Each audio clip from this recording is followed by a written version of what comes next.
കാണണമെന്ന് ഞാൻ നിർത്തി. സമയം വൈകി എന്ന് തോന്നുന്നു. മഞ്ജു ഉസ്താദ് ഞങ്ങളൊക്കെ താജുൽ ഉലമ ഉസ്താദിന്റെ വീട്ടിലേക്ക് പോയി. വീട്ടിലേക്ക് പോകുമ്പോൾ വാതിലൊക്കെ അടച്ചിട്ടുണ്ട്, വാതിലൊക്കെ ബന്ദ് ചെയ്തിട്ടുണ്ട്. കുറച്ചു സമയം അവിടെ നിന്നപ്പോ അവിടുത്തെ പുതിയാപ്പളയായ മകളുടെ ഭർത്താവാകുന്ന മഹാനായ കുമ്പോല് അറ്റക്കോയ തങ്ങൾ ആ വീട്ടിന്റെ മുന്നിൽ വന്നു. എന്താണ് വന്നതെന്ന് ചോദിച്ചു. ശൈഖുനെ കാണാനാണെന്ന് പറഞ്ഞു.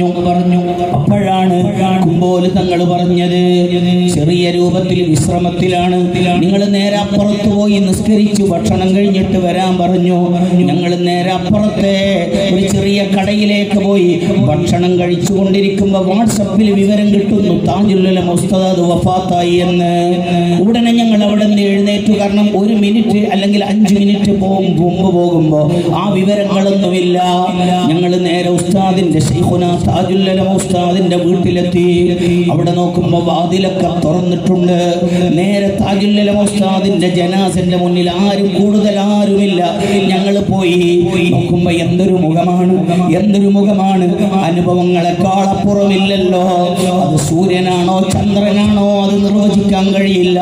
ആ രൂപത്തിലുള്ള വിളക്ക് പോലെ പ്രകാശിക്കുന്ന പ്രശോഭിതമായ താജുൽ ഉലമ ഉസ്താദ് അവിടുത്തെ മുഖത്തിന്റെ മുന്നിൽ നിന്ന് യാസീനോദി പുറത്തിറങ്ങുമ്പോ അവിടുത്തെ പേരക്കുട്ടി പുറത്തു നിന്നിട്ട് സംസാരിക്കുകയാണ്. ഞങ്ങൾ അടുത്തു പോകുമ്പോ മഹാനായ താജുൽ ഉലമ ഉസ്താദിന്റെ പേരക്കുട്ടി 1-2 മിനിറ്റ് മാത്രം താജുൽ ഉലമ ഉസ്താദിന്റെ പേരക്കുട്ടി മഹാനായ ഉപ്പാപ്പയെ കുറിച്ച് വിഷയം പറയുകയാണ്. ഇന്ന് രാവിലെ ഇന്നലെ പോലെയല്ല, മിനിയാന്ന് പോലെയല്ല, നല്ല റാഹത്തുണ്ടായിരുന്നു. ഞങ്ങളോടൊന്ന് കുളിപ്പിക്കാൻ ആവശ്യപ്പെട്ടു. ഉപ്പാപ്പയെ കൊണ്ടുപോയി വാഷ്റൂമിൽ കൊണ്ടുപോയി കുളിപ്പിച്ചു. ഞങ്ങള് ആ കുളിപ്പിച്ചു കൊണ്ടുവന്നപ്പോ ആ മുഖം കാണണമായിരുന്നു. ഈ പേരക്കുട്ടി പറയുന്നു, ഉപ്പാപ്പ ഇപ്പൊ കിടക്കുന്നത് പോലെ വല്ലാത്ത പ്രകാശമായിരുന്നു. അങ്ങനെ വരുന്ന വഴിയിൽ എൻ്റെ ഉമ്മനെ, ഈ പേരക്കുട്ടി പറഞ്ഞതാണ്, എൻ്റെ ഉമ്മനെ ഇങ്ങനെ നോക്കുന്നു, ഉപ്പാപ്പ ഇങ്ങനെ നോക്കുന്നു, അങ്ങോട്ട് കണ്ണു മറിച്ച് ഇങ്ങോട്ട് നോക്കുന്നു. ആർക്കും ഒന്നും മനസ്സിലായില്ല. അപ്പോഴാണ് എൻ്റെ ഉമ്മ അല്ലെങ്കിൽ ഉമ്മാമ, എൻ്റെ ഓർമ്മ അത്ര പിടുത്തമില്ല, നേരെ മുകളിലേക്ക് സ്റ്റെയർ കേസ് കയറി. കൂറത്തങ്ങളെ വീട്ടിലാണത്.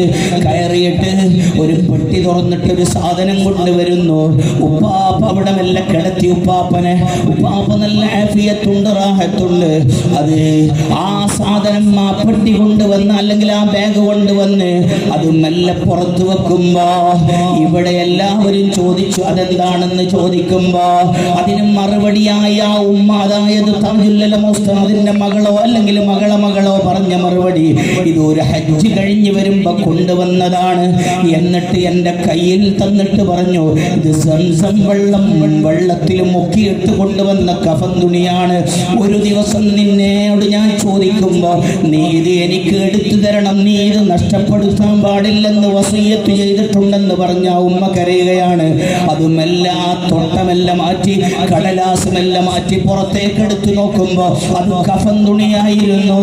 വഫാത്തിന്റെ സെക്കൻഡുകൾക്ക് മിനിറ്റുകൾക്ക് മുമ്പ് SSFന് നേതൃത്വം നൽകിയ താജുൽ ഉലമ ആഫിയത്ത് കുറഞ്ഞ് 94 വയസ്സാകുമ്പോ ചില SSFന്റെ പരിപാടികൾക്ക് വന്നിട്ട് അവിടെ നീ സുഖമില്ലാത്ത സമയത്ത് ഈ കിടാക്കളെ മക്കളെ പരിപാടിക്ക് വരേണ്ട ആവശ്യമുണ്ടോ എന്ന് സാധാരണക്കാരും ഉമറാക്കളും ചോദിക്കുമ്പോ ഇവർ എൻ്റെ മക്കളാണ്, ഇവരെൻ്റെ ഉപ്പാപ്പ പല്ല് കൊടുത്തുണ്ടാക്കിയ ദീനം നിലനിർത്താൻ വേണ്ടി ഓടി നടക്കുന്ന മക്കളാണ്, ഇവർക്ക് ധൈര്യം കൊടുക്കാനാണ് എൻ്റെ ശ്വാസം കൊണ്ട് വകവെക്കാതെ, എൻ്റെ ആഫിയത്ത് വകവെക്കാതെ ഞാൻ വന്നതെന്ന് പറഞ്ഞ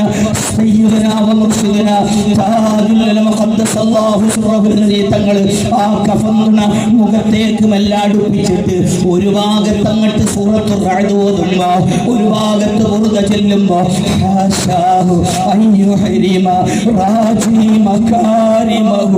ആ ബൈത്ത് എത്തുമ്പോ ഹബീബായ തങ്ങളെ ഞാൻ കണ്ടെന്ന് പറഞ്ഞ് വഫാത്തായ താജുൽ ഉലമ SSFന്റെ മക്കളെ കേവലം ഒരു സാഹിത്യോത്സവത്തിൽ മാത്രം ഒതുങ്ങാൻ പാടില്ല. നമ്മുടെ യൂണിറ്റുകളിലുള്ള പ്രവർത്തനങ്ങൾ, അവിടെ ദീന് നടക്കേണ്ടത് നിങ്ങളാണ്, ദീന് നടത്തേണ്ടത് നിങ്ങളാണ്, അവിടെ സമൂഹത്തിൽ നിലനിർത്തേണ്ടത് നിങ്ങളാണ്. അവർ മുന്നിൽ നിന്നാൽ ഇവിടെ തോന്നിവാസങ്ങൾ മാറി നിൽക്കും, ആവാസങ്ങൾ മാറി നിൽക്കും. അതുകൊണ്ട് താജുൽ ഉലമ ഉസ്താദ് ഉസ്താദിന്റെ കൂടെ നമുക്ക് സ്വർഗത്തിൽ പോകണം. ഈ സാഹിത്യോത്സവത്തിന്റെ വിഷയത്തിൽ ഇന്നലെ മുതൽ വന്ന ഒരുപാട് മോമിനീങ്ങളുണ്ട്, ഇതിന് അധ്വാനിച്ചവരുണ്ട്, ഇതിന് ഭക്ഷണം തന്നവരുണ്ട്, ഇതിന് ആയിരങ്ങളും പതിനായിരങ്ങളും തന്നവരുണ്ട്. നഷ്ടപ്പെടൂല, അത് ബാലൻസായി ആഖിറത്തിൽ നിങ്ങൾക്കും എനിക്കും കാണാൻ കഴിയും. അല്ലാഹു അതിന് തൗഫീഖ് നൽകുമാറാവട്ടെ എന്ന ദുആയോടുകൂടെ സംസാരം നീണ്ടുപോയി.